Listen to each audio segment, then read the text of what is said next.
Shields up, Ironbreakers. Today we're going to be talking about Code Vein 2. This title was sent to me by Bandai Namco so I could give it a look and tell you guys my opinions on it.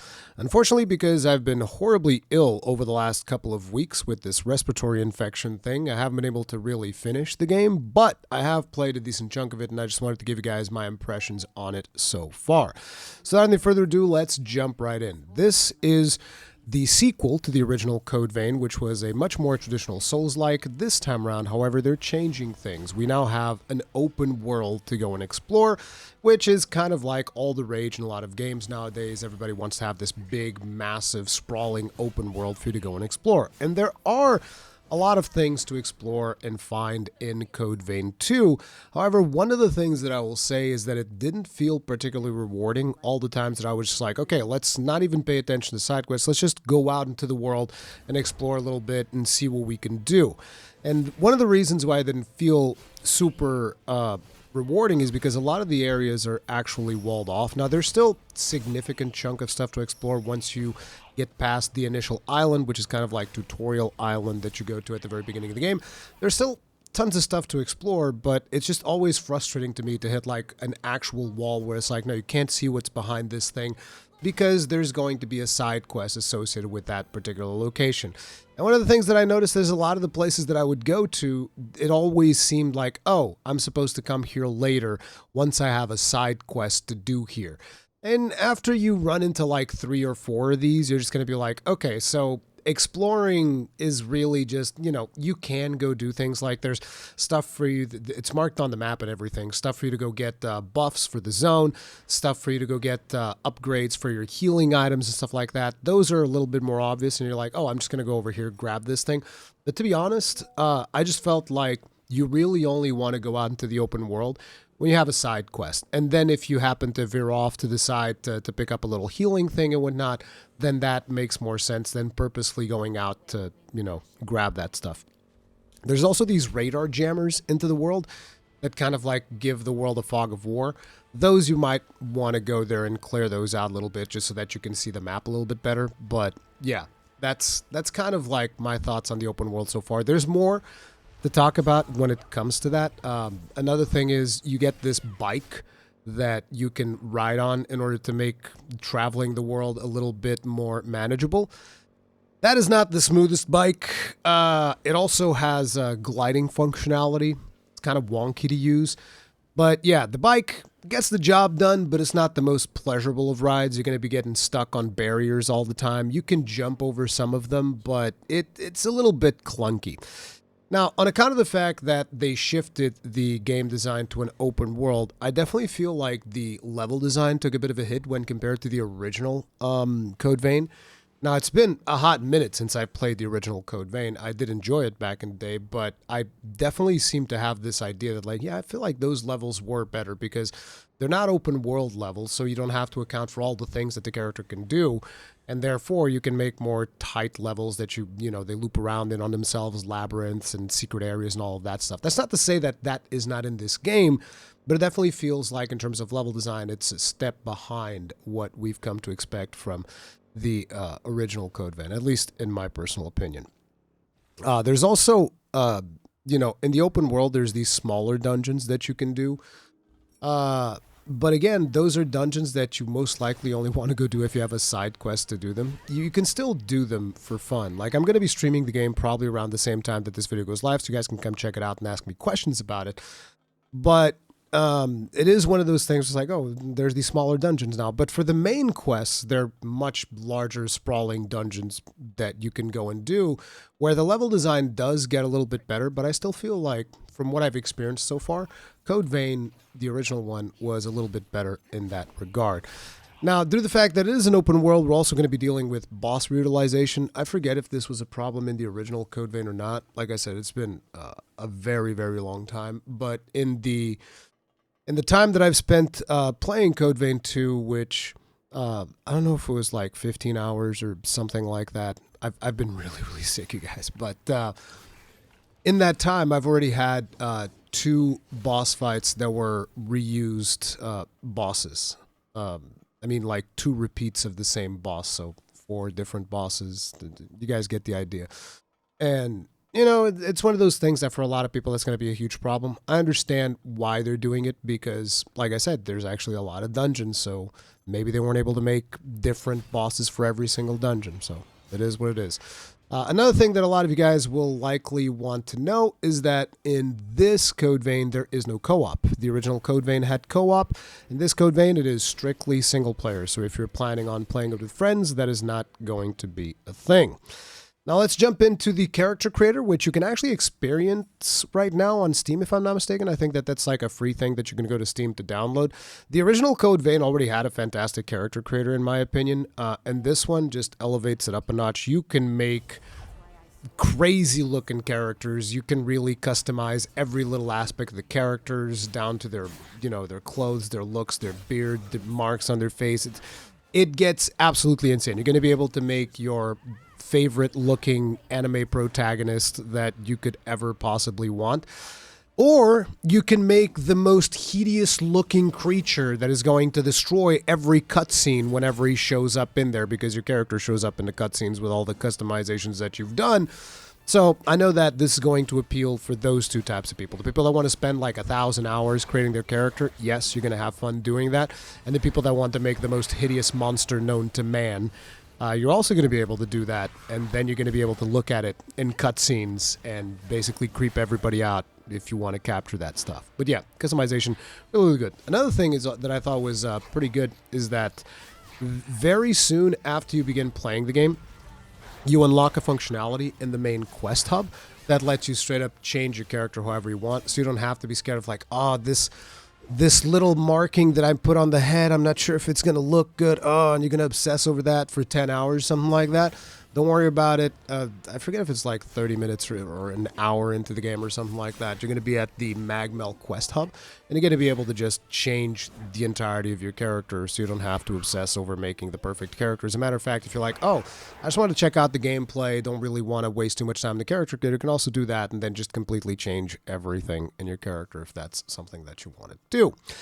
So now let's talk a bit about the combat. Combat, in terms of the customization of your character, is actually pretty good. There's a lot of stuff that you can do in order to really develop your playstyle, which I think is pretty fun.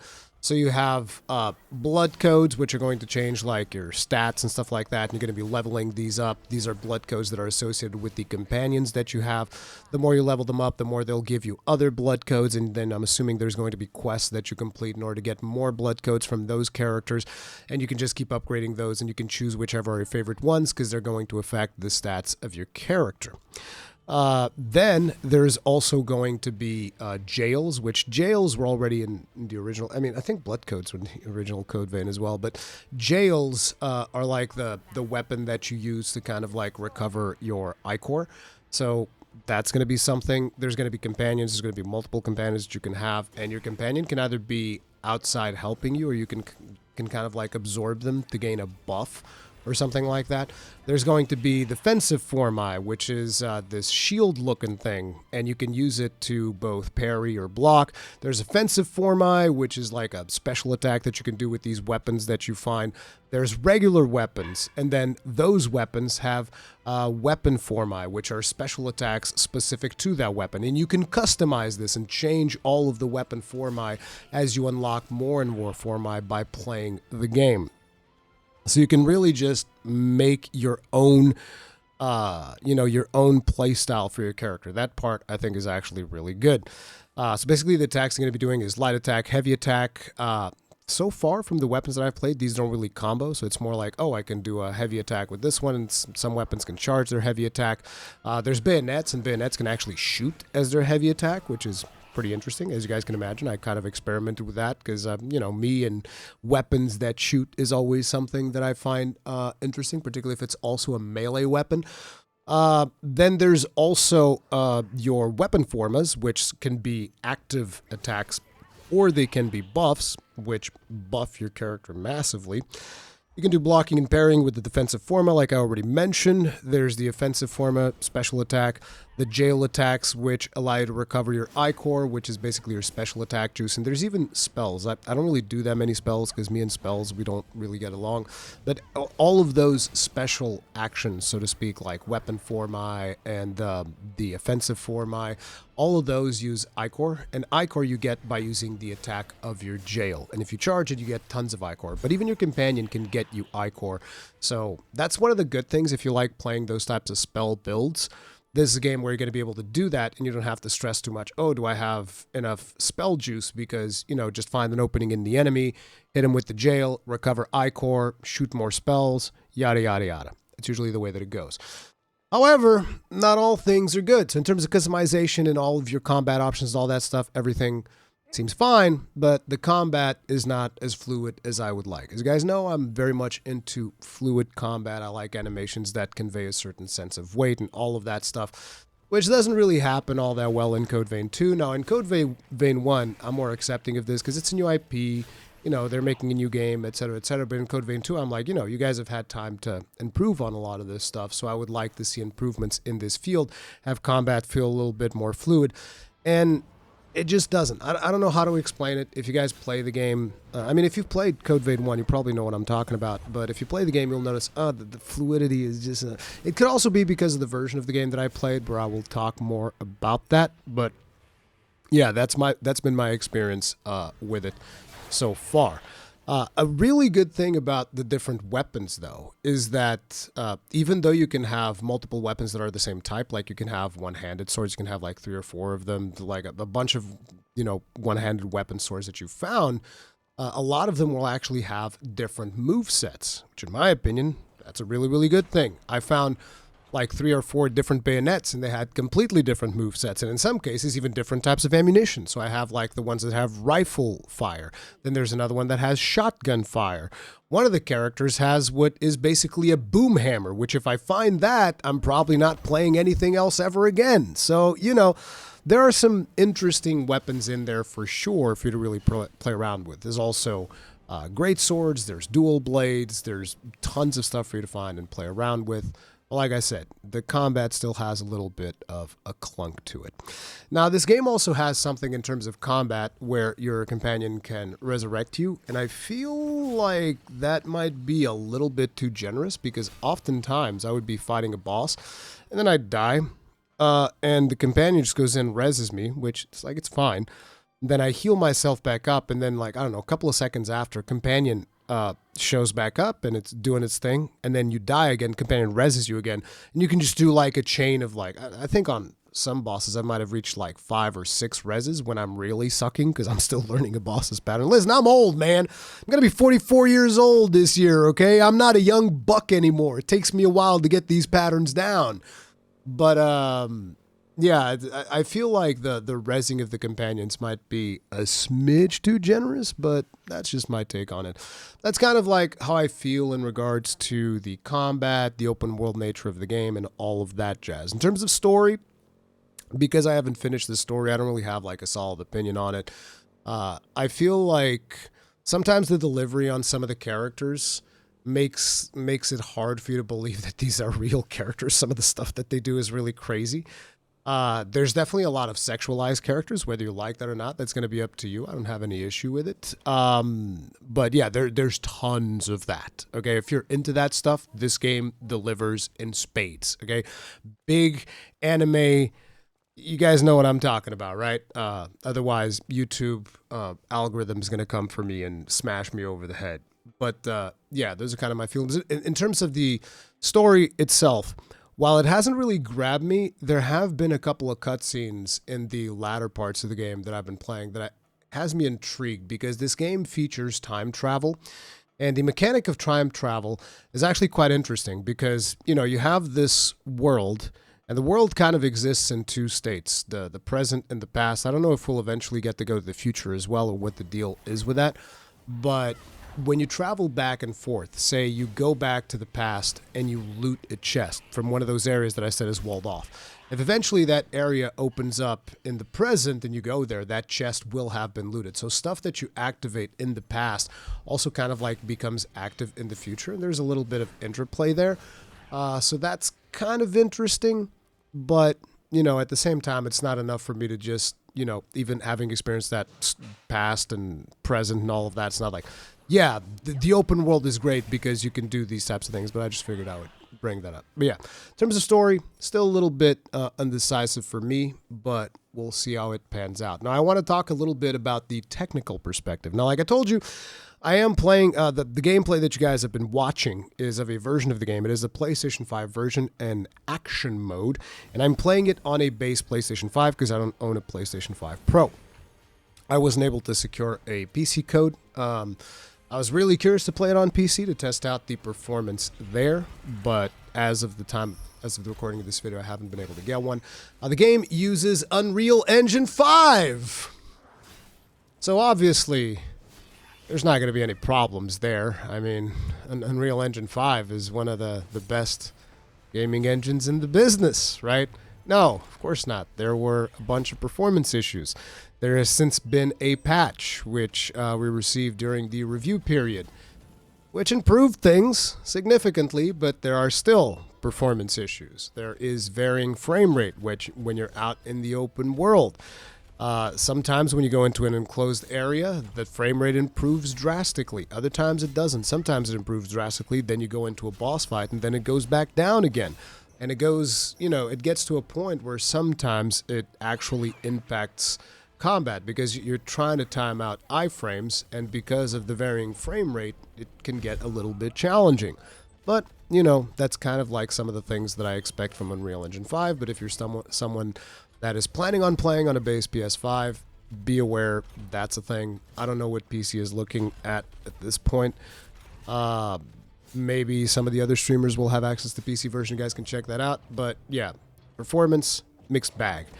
The visual fidelity is great on the main characters, but less so for the scenery around you. As a matter of fact, I would say that there's a bit of a clash in the art style between your characters and the scenery, because your characters are very anime, and then the scenery, they're going for not necessarily a hyper-realistic thing, but a more realistic look than the anime characters, and there's like a big clash there, which it was also present in the original Code Vein, but again, because Code Vein is a new IP, I'm going to be like, okay, you're taking a chance on a new IP, I'm willing to see where this rolls, but now in Code Vein 2, I'm like, I don't know, man, this clash is just, it might just be a bit much.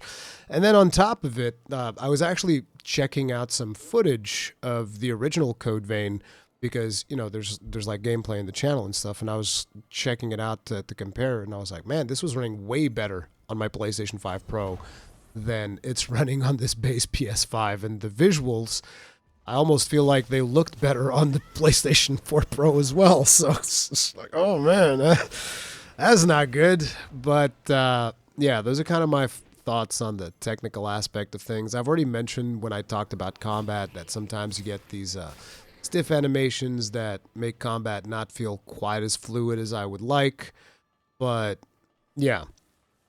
Then in terms of audio, it's also not fantastic. As a matter of fact, before the performance patch, well, not performance patch, just like a patch that happened during the review period, there were actually points at which some sound bites would straight up not play. But that appears to have been fixed at least, so that's good. But it just, a lot of times it feels like the sounds lack impact. Or, like you're on the bike and you're riding the bike and it just feels like the sounds of the bike are not that dynamic. It's one of those things. If you're a sound guy, just temper your expectations would be what I would say about that. But yeah, in terms of the voice acting, I think it's fine. I think it's okay, depending on your standards, because I know that a lot of people are weird with these games and you guys will want to play it in Japanese. I don't think that you wanting to play it in Japanese is weird, but I often feel like in Japanese games, people have much more of a higher standard for voice acting than I do. Like, for me, I think this is okay, but from the experience that I have from people that, often play these games, is that you will likely want to play in the original Japanese audio, because you might not enjoy the English voiceover, but whatever. The soundtrack seems fine. I think it could have better mixing or timing, because oftentimes you're out in the open world, you kill something, dynamic action music kicks in, and then it ends very abruptly. I kind of wish they would have smoothed out that transition. But yeah, so overall, after having put in this amount of time that I put on it, and I'm still going to be playing more, and I'm going to be streaming it here on the channel because I'm still having fun with it, but I would definitely say that this is more one of those games that you might want to get on a discount if you really enjoyed the original Code Vein, because I still think there's a lot of fun stuff to be had here, but at the same time, it still has quite a few technical issues, and there's some aspects that I feel for a lot of people are going to be a downgrade when compared to the first one. Like, straight up, did you like to play it in co-op? Yeah, that's gone. Did you like the Souls-like level design? Yeah, there's a bit of a downgrade there from what I've played so far. So those aspects are going to be a little bit rough for some people, and therefore my recommendation would be probably wait for a discount when there's not as much stuff going on, and you can pick it up then, play it then if you're super hardcore into Code Vein. Or if not, if you know, the stuff that I mentioned in this video seems like, oh man, I don't know if I'm gonna jump into this, then maybe hold off. That'd be my recommendation at this point. I feel like it's very hard to recommend this game at full price unless you're like super hardcore into Code Vein. But those are my thoughts on it so far. I'll be playing it some more in the channel. If you guys are curious, feel free to jump in on the streams and all that good stuff, and I'll see you guys later. Stay strong, stay safe, peace out.